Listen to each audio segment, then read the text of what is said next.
في القلب مشاعر أخفيها قد أشرقت الشمس عليها عن خطط لم أعبأ فيها ستكون بسم الله بسم الله وبحمده السلام عليكم ورحمة الله وبركاته.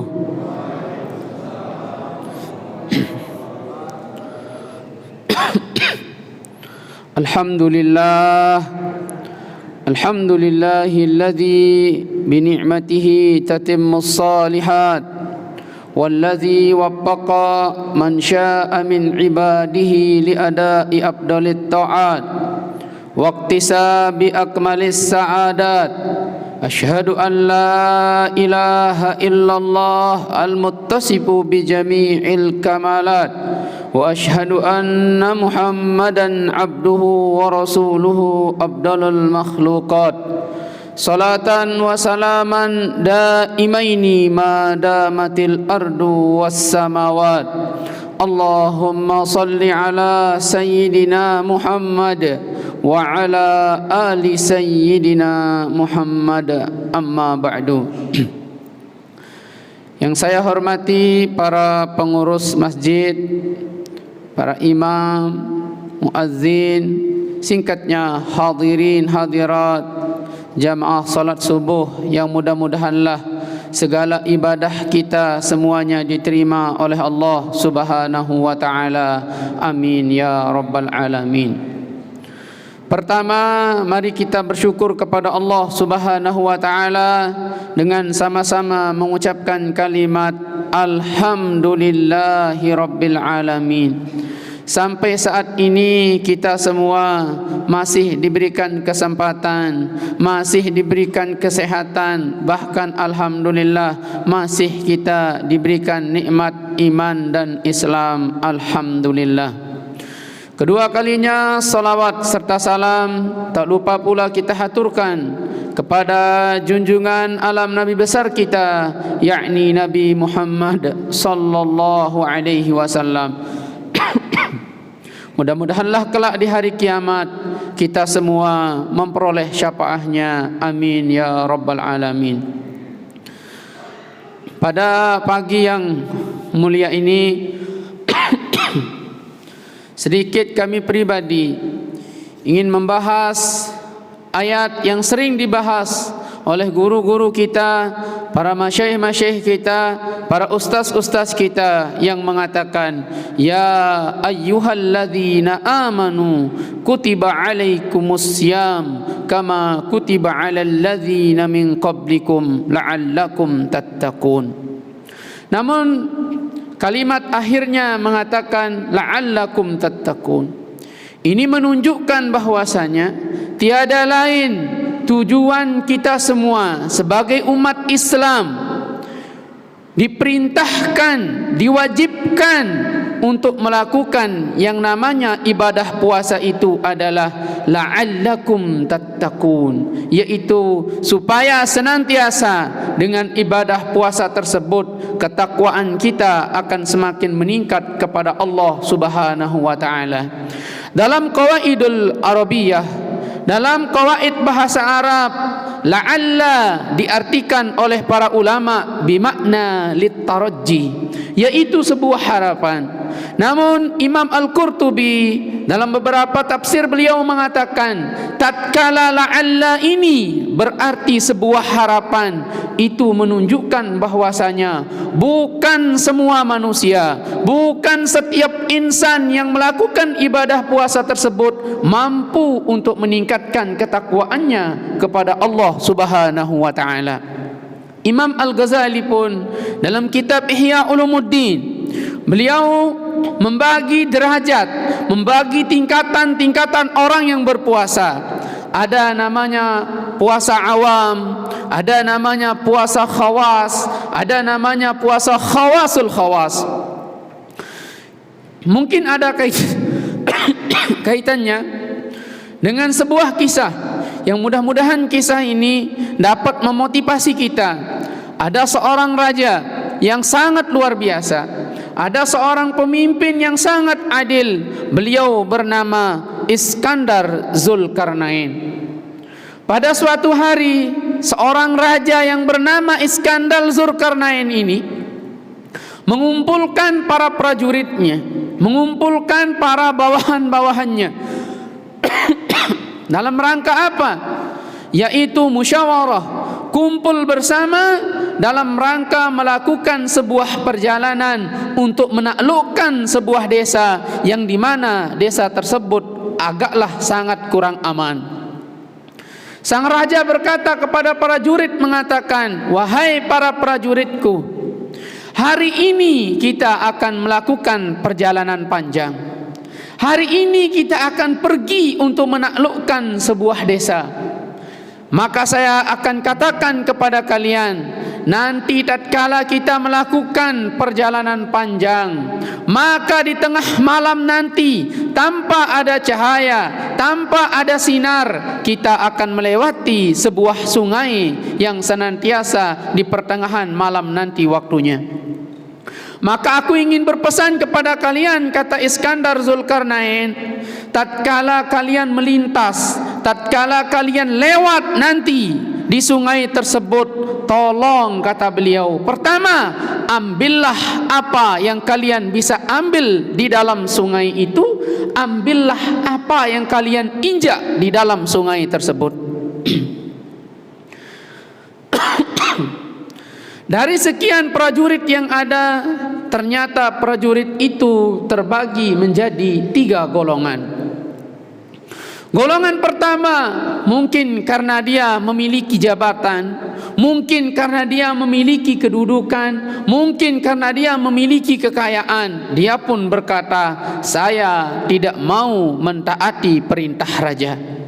Saya tidak mau mengambil apa yang saya temukan, saya tidak mau mengambil apa yang saya injak. Saya tidak mau mengambil manfaat daripada sungai itu, apalah isinya sungai itu." Kemudian kelompok kedua berkata, "Oh, ini merupakan perintah raja, maka saya akan kerjakan sebatas kemampuan saya. Ini adalah perintah raja, yang penting saya taat saja, akan tetapi hanya sekedarnya saja, tidaklah lebih.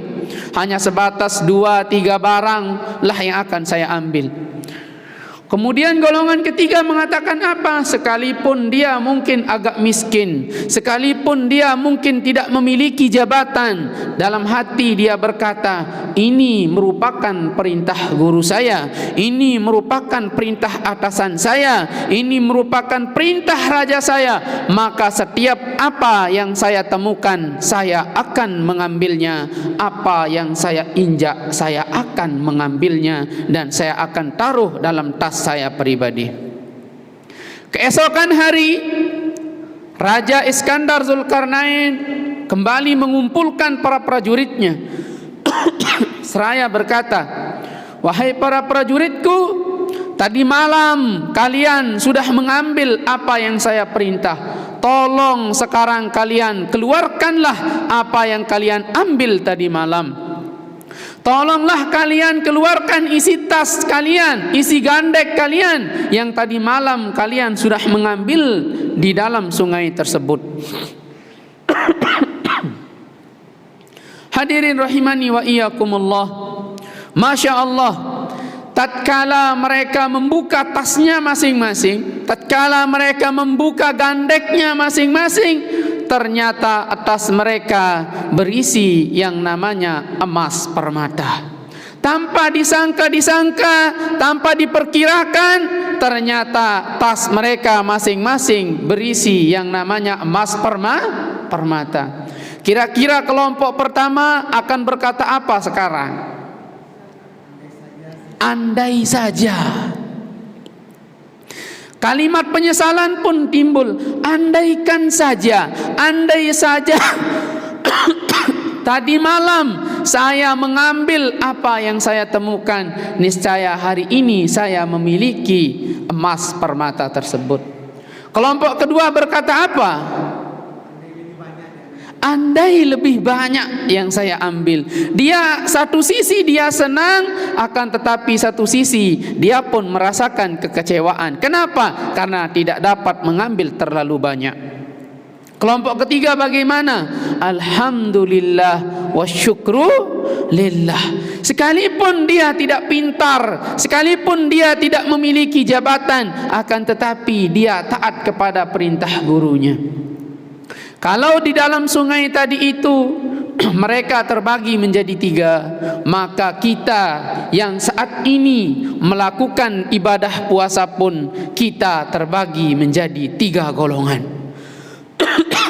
Kita yang saat ini dapat berada menikmati bulan suci Ramadan ini, sekian umat manusia, umat Islam yang berada di Indonesia, di atas dunia khususnya, kita pun tergolong menjadi 3 kelompok.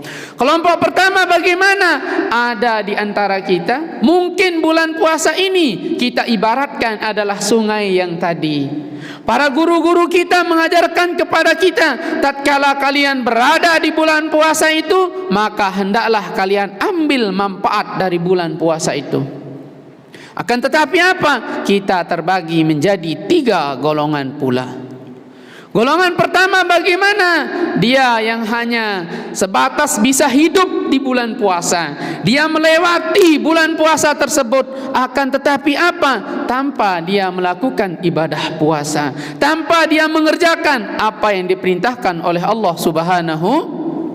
Inilah kelak di hari kiamat yang akan merasakan penyesalan luar biasa. Disuruh puasa tidak, solat tidak, zakat tidak, kemudian ibadah-ibadah lainnya dia tidak pernah mengambilnya. Dalam sungai tadi dia diperintahkan mengambil, di sini pun dia tidak pernah mengerjakan apa yang Allah perintahkan. La salah wala zakah wala sadaqah wala saum wala ghairu zalika. Tidak ada yang pernah dia mampu untuk kerjakan, hanya sebatas bisa hidup di bulan puasa. Kelompok kedua bagaimana? Mereka lah yang senantiasa sebatas berpuasa, melakukan perintah puasa, iya, melakukan solat, iya, akan tetapi ibadah-ibadah lainnya dia pun meninggalkan. Yang penting dia berpuasa, solat tarawih, ya ma'assalamah, solat tarawih pun dia tinggalkan. Atau mungkin bahkan kita temukan di beberapa masjid, termasuk kami di Lombok itu, Masya Allah, tatkala malam pertama, sab solat kita itu sampai 10. Malam kedua iya, tapi nanti mulai dari malam 10 ke atas, kira-kira sabnya bagaimana? Semakin maju atau semakin mundur?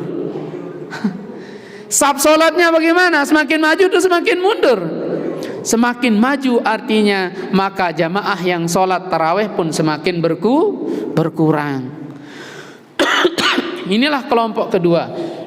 Senangnya ada, ya dia sholat, dia puasa, iya, akan tetapi dia meninggalkan ibadah-ibadah yang lainnya. Namun kita semua mudah-mudahan bisa tergolong kepada golongan yang ketiga. Bisa atau enggak kira-kira? Kita berharap mudah-mudahan bisa. Kenapa? Karena dari awal kita memasuki bulan puasa, kita sudah memasang niat.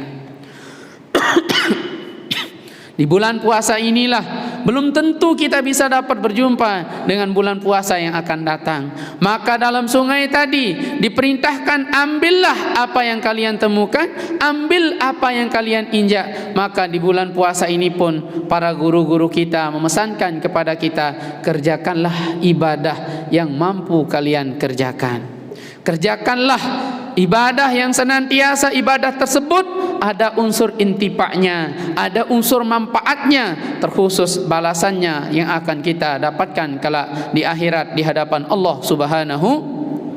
Guru-guru kita mengajarkan bahwasanya di dalam bulan puasa ini kita sudah diberitahu bahwa di sana banyak emas permata, banyak berlian, yang dimana ibadah-ibadah kebaikan yang kita kerjakan semuanya diangkat oleh Allah, dilipat gandakan oleh Allah Subhanahu wa ta'ala. Salat tarawih usahakan, sampai saat ini belum tentu di bulan puasa yang akan datang kita mampu untuk mengerjakan ibadah tarawih, maka kerjakanlah salat tarawih pada saat ini. Kata salah satu guru kami di Mekah Al-Mukarramah yang sudah terkenal di Indonesia adalah Sayyid Alawi Al-Maliki. Beliau sering mengucapkan pada murid-murid beliau, mengatakan, min alamati sa'adatil mar'i ayyusta'malahu Allahu ta'ala fi awqatin fadilah bil a'malil fadilah. Termasuk ciri, termasuk tanda orang tersebut akan tergolong orang bahagia adalah orang yang senantiasa ayyusta'malahu Allahu ta'ala fi awqatin fadilah bil a'malil fadilah, yakni orang yang senantiasa dapat diberikan peluang, dapat diberikan waktu untuk berjumpa, dapat berada, bertemu dengan waktu yang memiliki kelebihan, dengan bulan yang memiliki kelebihan, kemudian senantiasa dia isi waktu yang memiliki, dia isi bulan yang memiliki kelebihan itu bil a'malil fadilah, yaitu senantiasa dengan memperbanyak ibadah kepada Allah Subhanahu wa taala. Maka besarlah harapan kita yang saat ini sering melakukan ibadah subuh berjamaah, solat isya berjamaah, solat tarawih berjamaah, maka senantiasa inilah merupakan tanda-tanda kita mudah-mudahan tergolong menjadi orang yang bahagia kelak di hadapan Allah Subhanahu wa ta'ala. Kerjakanlah puasa semampu kita, jangan karena hal-hal lain kita meninggalkan, kecuali bagi ibu-ibu yang bagaimana yang menyusui ataupun yang lagi hamil.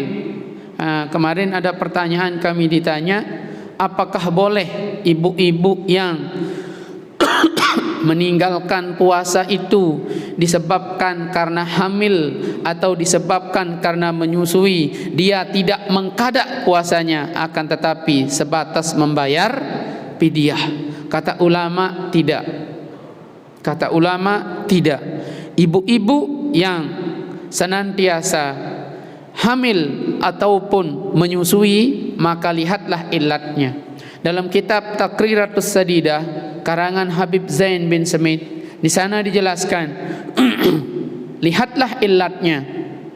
Karena di sini ada ibu-ibu atau mungkin ada keluarga kita punya istri yang mungkin lagi hamil, mungkin lagi menyusui, maka ulama berkata, manakala orang yang hamil ataupun orang yang menyusui, ibu-ibu yang menyusui, di sana kalau ada unsur khaufan li ghairiha, ada unsur kekhawatiran kepada lain, maksudnya dia memiliki rasa takut, kekhawatiran kepada anak yang dia susui ataupun kepada janin yang ada di dalam kandungannya, barulah senantiasa bagi ibu-ibu tersebut wajib atasnya fidyah, wajib atasnya qada. Dua yang wajib.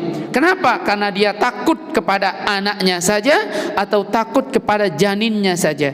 Walakin iza abtarata khaufan ala tiplihima, jikalau dia memiliki kekhawatiran, rasa takut kepada pribadi, kemudian memiliki rasa takut kepada anaknya, maka senantiasa yang wajib adalah qada saja tanpa fidyah. Dua golongan orang yang wajib fidyah, wajib qada adalah pertama yang tadi itu, ibu-ibu yang hamil takut pada janinnya, kemudian ibu-ibu yang takut kepada anak yang dia susui. Kedua, wajib qada dan fidyah juga adalah, ini termasuk kita yang laki-laki ataupun ibu-ibu yang bagaimana modelnya al-ibtar ma'al qada bit ta'khir, yaitu orang yang senantiasa contoh, puasa yang kemarin ada yang dia tinggalkan, contohnya mungkin dia tinggalkan 5 hari, yang pernah dia kerjakan 3 hari, tinggal berapa hari? 2. Dia memiliki waktu untuk mengqada yang 2 hari, dia memiliki kesempatan untuk mengqada yang 2 hari, akan tetapi dia lalaikan. Sampai kapan? Sampai datang bulan puasa saat ini. dia tidak pernah mengqadanya sampai sekarang, maka yang wajib baginya sekarang setelah puasa ini, wajib dia mengqadanya dan wajib dia membayar fidyahnya. Kenapa? Karena disebabkan karena dia pernah lalai. Mungkin sedikit juga, tinggal beberapa menit ini. Masih ada waktu. Saya sedikit bahas tentang perkara yang membatalkan wudu. Maaf, mungkin ini sebagai ilmu kepada kita semua. Hanya sedikit satu bagian saja, yang dimana dalam Al-Quran disebutkan bahwasanya perkara yang membatalkan wudu itu adalah begini: al-lams. Al-lams kita di Imam Asy-Syafi'i, al-lams itu adalah bersentuhan. Laki-laki sama perempuan bersentuhan dengan syarat keduanya lain jenis. Pertama, bighair, itu yang selanjutnya bighairi hailin, tanpa menggunakan lapis. Kemudian sudah sama-sama balik. Itu sama-sama balik. Kan masih ingat kita berapa ciri-ciri orang balik? Masih ingat? Berapa? Hah? Berapa ciri-ciri orang balik? Lupa. Berapa? Lupakah? Lupa ya. Ciri-ciri orang balik ada 3. Pertama, berumur 15 tahun. Baik laki-laki ataupun perempuan. Baik dia sudah haid atau tidak haid. Baik dia sudah mimpi basah atau tidak mimpi basah. Kalau dia sudah berumur 15 tahun, maka dia sudah dianggap balik secara agama. Wajib dia sholat, wajib dia puasa. Baru yang kedua, ciri-ciri orang balik yang kedua adalah keluar darah haid khusus orang laki-laki. Ya, saya mau tes saja tidur atau enggak tadi itu kan. Khusus perempuan sejak kapan? Mintis isinina, dari sejak umur 9 tahun. Anak-anak kita mungkin masih SD, tapi mungkin cepat perkembangan badannya sehingga tatkala berumur 10 tahun darah haidnya pun keluar, maka dia sudah dianggap balik secara agama. Maka dari saat itulah dia sudah dikenakan hukum wajib sholat dan lain sebagainya. Baru yang kita kenal dengan mimpi basah atau mimpi kering. Tidak ada mimpi kering, mimpi basah bahasa orang tua kita, tapi dalam fikih disebut dengan istilah ihtilam. Ihtilam itu kata ulama adalah khurujul maniyyi yaqazatan aw nauman. Maaf, ini adalah fikih, yaitu keluarnya sperma baik dalam keadaan sadar maupun dalam keadaan tidur. Inilah ciri-ciri orang balik yang tatkala dia bersentuhan batal wudunya. Tapi ada tatkala kita sentuhan juga ada yang tidak membatalkan wudu kita. Ada atau enggak? Ada atau enggak? Siapa kira-kira? Hah? Siapa kira-kira yang tatkala kita bersentuhan samanya kita tidak batal wudu kita? Orang tua sama anak kita. Batal wudu kita kalau kita sentuhan sama misan kita? Batal atau enggak? Batal wudu kita bersentuhan sama mertua kita? Mertua? Batal atau enggak? Batal wudu kita bersentuhan sama istri? Batal wudu kita sentuhan sama janda? Ini dari dulu batal. Ada yang tatkala kita sentuhan tidak batal, itu disebut dengan istilah mahram. Mahram itu adalah orang yang senantiasa kita tidak sah, tidak boleh menikah dengannya, sehingga tatkala kita sentuhan maka tidak batallah wudu kita. Sehingga kata ulama beberapa kitab bahwasanya mahram terbagi menjadi 3. Ada namanya mahram bin nikah, ada namanya mahram bin rodoah, ada namanya mahram bin nasab. Mahram bin nikah itu siapa? Mahram yang kita peroleh lewat akad pernikahan. Siapakah dia? Mertua, wama a'laha, mertua ke atas. Ibu mertua kita, nenek mertua kita ke atas tidak batal. Bagaimana kalau mertua ke bawah? Batal atau enggak? Apa bahasa kita kalau mertua ke bawah? Di Batam apa bahasanya? Enggak, mertua ke bawah itu maksudnya anak dari mertua kita. Apa? Ipar. Batal atau enggak?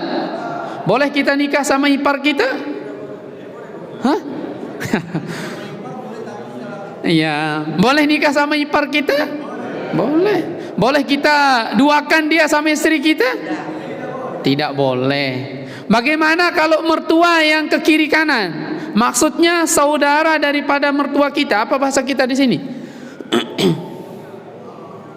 Mertua, saudara dari mertua kita lah. Apa bahasanya? Hah? Pacik-macik, pakcik-makcik. Kalau kami di Lombok ada namanya mentoak BW namanya. Itu ada Ustaz Sarip tahu, mentoak BW. Kalau di sini apa? Makcik ya, makcik lah atau apalah. Intinya saudara daripada mertua kita. Batal atau enggak? Hah?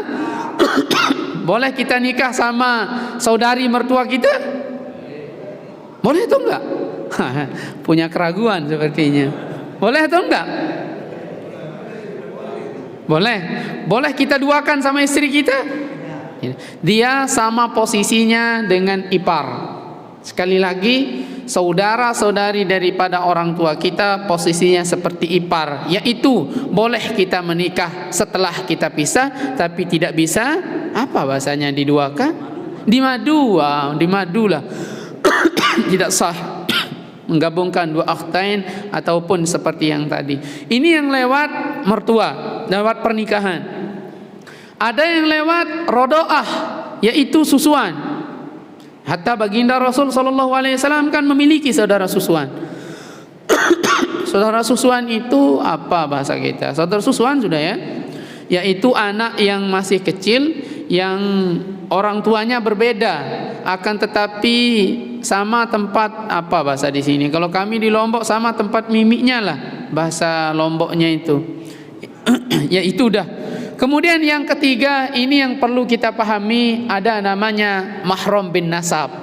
Mahram yang kita peroleh lewat darah keturunan kita. Siapakah itu? Biasa ke atas dari kita pribadi ke atas, umpamanya siapa? Kedua orang tua kita. Terus ke atas kakek nenek kita. Udah biasa. Kemudian ke bawah anak kita. Enggak. Anak, di bawah anak cucu, bawah cucu cicit, bawah cicit cucut, masa cucut namanya. Anak, cucu, cicit, cucut, cicit sudah ya. Apalah namanya? Kalau kami di Lombok itu bahasanya agak aneh. Bije, bayi, balok, embi, toker, boner, macam namanya itu. Toker, boner, jengker, apalah namanya ke bawah terserah. Yang penting ke bawah tidak batal. Bagaimana kalau ke kiri kanan? Kiri kanan kita. Maksudnya kiri kanan adalah saudara kita. Batal atau enggak? Batal atau enggak? Saudara kan, tapi kita di Indonesia ini banyak istilahnya. Ada saudara kandung kan? Ada saudara seibu, ada saudara sebapak. Bahkan apa bahasanya di sini ya? Kalau kami di Lombok itu namanya semeton pendait. Apa bahasa Indonesianya semeton pendait, Ustaz Sarip? Hah? Saudara tiri kah? Ya, Ustaz Sarip. Semeton, istilah kami itu semeton pendait. Ginilah gambarannya. Mungkin sekarang antum bahasakan. Semeton pendait itu begini. Istilah balaghahnya adalah takribuhu ilal fahmi, menyebut contoh supaya cepat dipahami. Sebatas contoh. Umpamanya siapa yang nikah? Ibu siapa? Ibu kangkung lah. Contoh saja. Ibu kangkung atau ibu pepaya lah, siapa kira-kira? Ibu Aisyah, ada ibu Aisyah?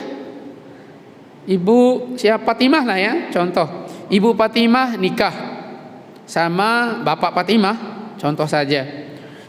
Nauzubillah, dapat anak satu cerai. Sekarang Fatimah saya sebut tadi. Ibu Fatimah sama bapak Fatimah nikah, dapat anak satu cerai.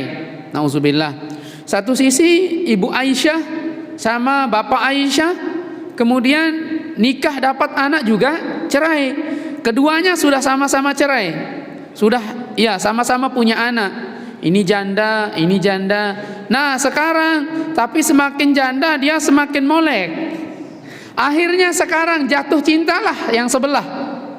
Sama-sama duda, sama-sama janda kan. Sekarang siapa? Punya hatilah, punya perasaanlah siapa sekarang? Bapak Fatimah jatuh cinta kepada Bapak Ibu Aisyah. Masa pada Bapak Aisyah? Enggak bisa. Jatuh cinta kepada Ibu Aisyah. Nah, sekarang keduanya ini memang sama-sama suka, sama-sama mau. Makanya mereka nikah, sama-sama bawa hasil. Bapak Fatimah bawa hasil, Ibu Aisyah bawa hasil, bawa anak. Nah, anak yang dua ini apa namanya? Anak tiri ya, kalau nggak salah anak tiri lah. Anak tiri. Semetok berarti saudara tiri ya, saudara tiri. Dalam keadaan seperti ini yang kami bahasakan semeton pendait tadi itu, saudara tiri. Maka dalam konteks seperti yang tadi, anak sama anak, orang tua sama orang tua boleh nikah. Anak sama anak kalau sudah besar pun boleh nikah. Berarti batal nggak wudunya? Saudara tiri itu batal atau enggak? Batal. Saudara yang tidak membatalkan wudu adalah yang tiga. Saudara kandung kita, yaitu sama ibu sama bapak. Kemudian saudara seibu. Apa namanya saudara seibu? Bagaimana gambarannya saudara seibu? Ibunya sama, bapaknya beda. Bisa terjadi di masyarakat? Sering kan? Ada. Iya. Maka saudara seibu pun tidak membatalkan wudu. Saudara sebapak maksudnya sama bapak lain ibu, ini pun tidak batal. Kiri kanan bawah atas. Kemudian selanjutnya adalah anak daripada saudara kita. Apa bahasanya? Keponakan, tidak batal. Kemudian yang terakhir, yang 5 menit lagi sampai jam 6 insyaallah. Kemudian yang terakhir adalah siapa? Yaitu saudara daripada orang tua kita. Apa bahasanya? Paman maupun bibi. Paman maupun bibi kan? Tapi biasanya kita di Indonesia memanggil dengan sebutan paman atau memanggil dengan sebutan bibi biasanya lewat 2 jalur. Pertama, kita panggil seseorang itu dengan panggilan bibi maupun paman disebabkan karena orang tersebut memiliki ikatan saudara sama orang tua kita. Benar? Kedua, kita panggil orang itu mengatakan bibi maupun paman disebabkan karena orang tersebut menikah dengan saudara orang tua kita. Benar? Iya kan? Kita panggil bibi atau enggak? Kita panggil. Contoh, saya pribadilah. Saya pribadi atau Ustaz Sarip lah, ta'al. Jadi contoh saja Ustaz Sarip. Atau siapa? Ada yang masih belum nikah ini? Siapa yang jomblo-jomblo jadi contoh? Ha? Siapa? Ustaz Wahyu, mana Ustaz Wahyu, ta'al? Ustaz Wahyu, ta'al. Jadi contoh saja. Ayolah Ustaz Wahyu, jadi contoh saja. Insya Allah contoh yang membawa pahala kepada kita masing-masing. Ta'al Ustaz Wahyu. Nah ini puasa ini. Udah. Ya di sini aja dulu lah. Kan ada mixer sudah ada kan? Saya contoh saja. Umpamanya Ustaz Wahyu, orang tua antum, ibu atau bapak siapa? Masih hayat ibu? Masih ada. Mudah-mudahan sehat semua ya orang tuanya. Belum nikah Ustaz Wahyu. Kapan nikahnya? Ya maaf saya canda Ustaz Wahyu. Ya Ustaz Wahyu ibu umpamanya. Ibu memiliki saudari? Saudari perempuan namanya siapa? Bibinya. Ucu, bibi. Bibi siapa? Ucu. Ucu nama bibinya. Kemudian saudara ibunya yang laki siapa namanya? Yang atas. Ya. Ombi. Ucu sama Ombi. Ombi ini nikah sama siapa? Larinya ke sana. Yang saya tanya Ombinya bukan antum. Munah. Berarti Wahyu kalau ke Munah manggilnya apa? bibi. Kalau ke Ucu manggilnya apa? Berarti berapa bibinya? 2. Iya, sekarang pertanyaannya, tatkala Wahyu bersentuhan sama bibi yang 2 itu batal atau enggak? Nah, dia yang jawab sekarang, Wahyu jawab. Kalau Wahyu sentuhan sama bibinya yang 2 ini batal atau enggak? Kalau bisa jawab, boleh nikah. Kalau bibi yang bawah nggak batal. Yang namanya siapa? Ucu. Kemudian? Kalau yang bibi atas batal. Berarti boleh nikah, silakan. Ya kan, benar jawabannya kan? Iya. Ya, mudahanlah dapat jodoh yang solehah itu Ustadz Wahyu ya. Maka kembali kepada yang tadi, ya, kesimpulan bahwasanya yang dimaksud dalam fikih bibi maupun paman yang tidak membatalkan wudhu itu adalah bibi maupun paman yang kita peroleh lewat jalur darah keturunan, bukan bibi dan paman yang kita peroleh lewat jalur pernikahan. Paham sekarang kan? Ya, karena sudah dijawab sama Ustaz Wahyu yang insya Allah selesai puasa Lebaran, bukan puasa nikah ya, puasa. Tapi mudah-mudahanlah diberikan jodoh yang masya Allah solehah, yang senantiasa. Banyak sekali yang mengaminkan Ustaz Wahyu ini. Masya Allah dapat jodoh yang solehah lah ya, yang senantiasa dapat menemaninya sampai menua nantinya, sehingga kita juga berharap mudah-mudahan kita diberikan keturunan yang soleh solehah, alim alimah, amin ya rabbal alamin. Mungkin hanya ini yang dapat saya sampaikan, kurang lebih mohon maaf. Ya, ada pertanyaan ya. Ya, dia mau bertanya sama Wahyu, kapan Wahyu nikah katanya. Ayolah, kalau bisa saya jawab. Kalau enggak nanti saya kirim jawaban lewat Ustadz Sarip. Kalau saya enggak bisa jawab, bisa matikan inilah. Ayo dah. Tadi kan memang kalau sama istri itu batal ya. Ya. Ini kan mengajar katanya tidak batal. Kenapa? Sama istri Ya. kan wudhunya batal. Ya. Kan secara kita menghalalkannya ya hubungan pernikahan, tapi dalam wudhu itu batal kan? Ya. Ada juga maksud lain yang kan tidak batal. Karena selama ini pernah ya kita misalnya suami ini sama jemaah. Oh ya. Kita di sini sholat sunat gitu. Berarti selama yang kita kerjakan sholatnya batal berarti. Ya. Ya, di sini kan ada ihtilaf dari beberapa ulama yang menjelaskan definisi Al-Qur'an. Ayat Al-Qur'an yang mengatakan aula mastumun nisa, sentuhan laki sama perempuan. Kalau di imam yang lain, termasuk Imam Ahmad bin Hambal, itu mendefinisikan yang namanya al-lamsu, bersentuhan, itu adalah al-jima', yaitu berhubungan badan. Kalau tidak berhubungan tidak batal. Itu di beliau-beliau. Tapi yang di kita, yang di Imam Asy-Syafi'i, tetap yang dimaksud dengan al-lamsu itu adalah bersentuhan yang seperti kita gambarkan tadi. Maka sholatnya ya jelas, karena siapa yang sholat dengan tanpa memiliki wudhu, karena wudhunya sudah batal, ya jelas sholatnya tidak sah, sholat tersebut. Ada lagi? Ustaz Wahyu, ada pertanyaan?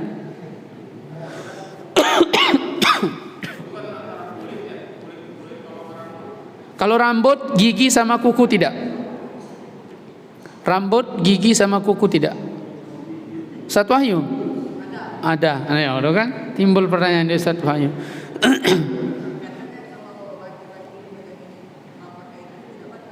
Apa? Kalau laki-laki pegang? Ya. Oh ya. Ya, setelah membahas tentang pernikahan, maka timbullah pertanyaan dari Ustadz Wahyu mengatakan, apakah batal wudhu kita tatkala memegang tong bajil? Dengan catatan yang ini, bibatnil asabi, yaitu dengan bagian dalamnya. Yang ini. Kalau dengan belakang enggak? Yang inilah yang membatalkan sentuhan itu. Ada lagi? Iya, ya gini-gini kan saja lah. Pertanyaannya beda terus Ustaz Wahyu. Kalau gatal ya gini-gini kan katanya. Ya itu namanya pertanyaan orang belum nikah kan, ya gini-gini saja lah dulu. Ya mungkin hanya ini dulu dari kami pribadi. Ya, untung ada Ustadz Wahyu, maka yang lain tidak ngantuk jadinya. Alhamdulillah wa syukurillah. Apa? Tutup dengan doa kah?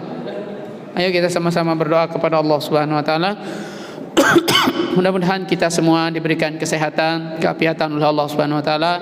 Kedua orang tua kita, guru-guru kita, keluarga kita, mudah-mudahan semuanya selalu dalam keadaan sehat walafiat. Yang masih hidup diberikan umur panjang, rezeki yang halal, barokah dan berlimpah luas. Kemudian kita semua juga berharap mudah-mudahan amal ibadah puasa kita, sedekah kita, zakat kita nantinya mudah-mudahan semuanya diterima oleh Allah Subhanahu wa taala. Yang belum datang jodohnya pun mudah-mudahan segera didatangkan jodohnya oleh Allah Subhanahu wa taala. Amin ya rabbal alamin. Keluarga kita, orang tua kita yang telah meninggal dunia, guru-guru kita semuanya mudah-mudahan dapat ampunan, maghfirah dan diangkat derajatnya oleh Allah Subhanahu wa taala. Amin ya rabbal alamin. A'udzubillahi minasyaitonir rajim. Bismillahirrahmanirrahim. Alhamdulillahirabbil alamin. Salatu wassalamu ala asrafil anbiya wal mursalin wa ala alihi wa sahbihi ajma'in. Allahumma ja'al sabahana sabahas salihin wa masa'ana masa'as salihin. Allahumma ja'al sabahana sabahas salihin wa masa'ana masa'as salihin. Allahumma nawwir qulubana bi nuri hidayatik kama nawwartal arda bi nuri syamsika abadan ya arhamar rahimin. Allahumma innaka afuwun karimun tuhibbul afwa fa'fu anna ya karim. Allahumma barik hadzal masjid الإخلاص. اللهم بارك هذا المسجد ومن يسكن ومن حضر ومن جلس في هذا المسجد. ارزقنا وخصه لمن استعان ولمن استحم في بناء هذا المسجد. ارزقنا وإياهم الصحة والعافية. ارزقنا وإياهم السلامة في الدنيا والآخرة. ارزقنا وإياهم رزقا حلالا طيبا. ارزقنا وإياهم زيارة إلى مكة المكرمة لقضاء مناسك الحج والعمرة وزيارة إلى مقام رسول الله صلى الله عليه وسلم. فضلك سبحان ربك رب العزة عما يصفون. سلام على المرسلين والحمد لله رب العالمين بسر الفاتحة. الشيطان الرجيم. بسم الله الرحمن الرحيم. الحمد لله رب العالمين الرحمن الرحيم مالك يوم الدين. إياك نعبد وإياك نستعين اهدنا الصراط المستقيم صراط الذين أنعمت عليهم غير المغضوب عليهم ولا الضالين. آخر الكلام والله الموفق والهادي إلى سبيل الرشاد. ثم السلام عليكم ورحمة الله وبركاته. في القلب مشاعر أخفيها قد أشرقت الشمس عليها عن خطط لم أعبأ فيها